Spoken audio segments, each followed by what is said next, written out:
తెలంగాణ రాష్ట్రం ఏర్పడ్డాక రాష్ట్ర ముఖ్యమంత్రి కేసీఆర్ అన్ని పండుగలు నిర్వహిస్తున్నారని ప్రభుత్వ చీఫ్ విప్ దాస్యం వినయ్ భాస్కర్ తెలిపారు. వరంగల్లో నగరంలో రంజాన్ వేడుకల్లో ఆయన పాల్గొన్నారు.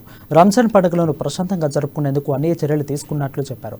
రంజాన్ మాసంలో ముస్లింలు 30 రోజుల పాటు భక్తి శ్రద్ధలతో ఉపవాస దీక్షలు చేసి అల్లాను ప్రార్థిస్తారని, వారికి ఆ దేవుడు శుభం కలిగించాలని కోరారు. మైనారిటీల అభివృద్ధికి కేసీఆర్ కృషి చేస్తున్నారని, ముస్లింల అభివృద్ధికి బీఆర్ఎస్ పార్టీ అండగా ఉంటుందని తెలిపారు.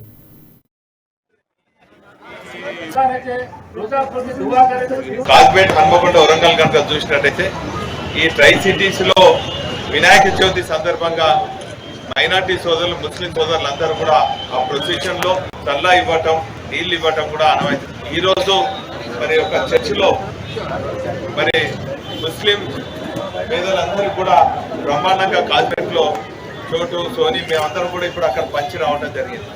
అదేవిధంగా దసరా సందర్భంగా కూడా మైనార్టీలు, ముస్లిమ్స్ కానీ క్రిస్టియన్స్ కానీ ఘనంగా దసరాను కూడా సెలబ్రేట్ చేసుకోవడం అనవైతే వస్తుంది. మరి ఇటువంటి మత సామరస్యాన్ని కాపాడాలి.